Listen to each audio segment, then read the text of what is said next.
What's up mga tropa? Magandang gabi ngayon. Update tayo for June. Yun. So una natin sa tank na to. Ang update lang dito is lumaki si yung arwana natin. Wala pang pangalan. Tapos yung angelfish binalik ko. Tsaka nagdagdag tayo ng tawag dito, wave maker. Ayun. So yun, lumaki si arwana. Lumapad. Tapos isang buwan na siguro, no? Bilis lumaki na ito. So susunod na natin dun sa natin, munting fish farm na marami nang nagbago na isda. So una natin dito sa baba. Tubipex, pagkain ko lang yan.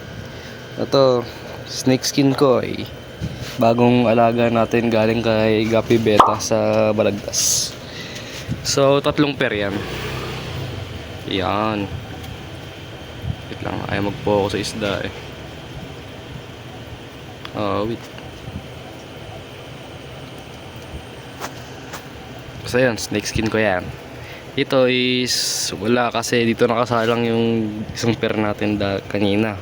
Nilipat ko lang dito. Ito MSSBT.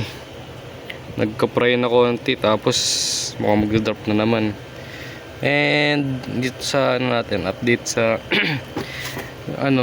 coral double sword. Wala pang drop pero goods naman. Bata pa kasi yan eh. Tapos ito sa tuxedo coin natin, yung trio na lang natira. Yung binigay ko sa sign, may may kasabay na parang jubi na male. Pinamatay, sayang. Dalawang persona meron tayo. Ito is yung natin, yung marble na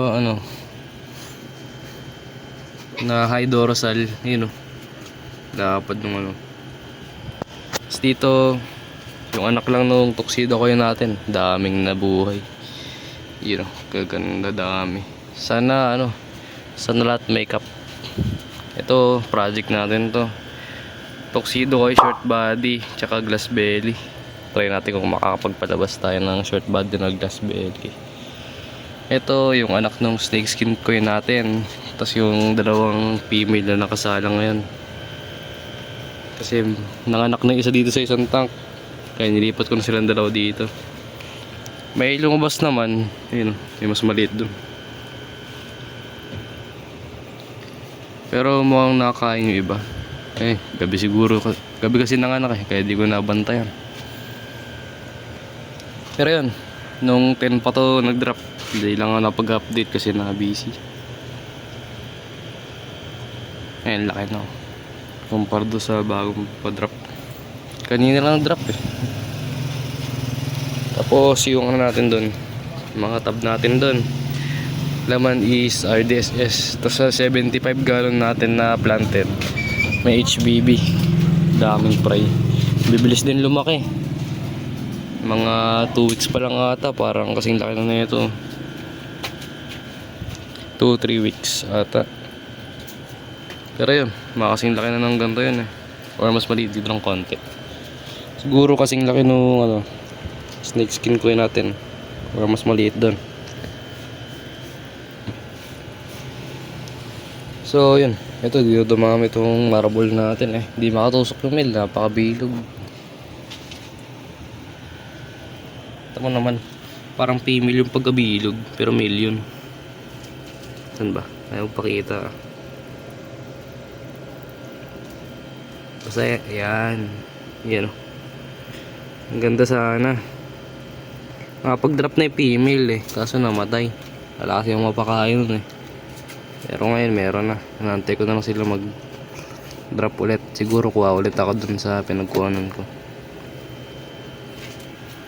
Ito mga tuxedo kayo natin. Pulang-pula. Mukhang magda-drop na naman yung female. Sasalang ko na lang ulit dun sa 15 gallon. Sama-sama na sila dyan. Wala eh. Kulang sa space.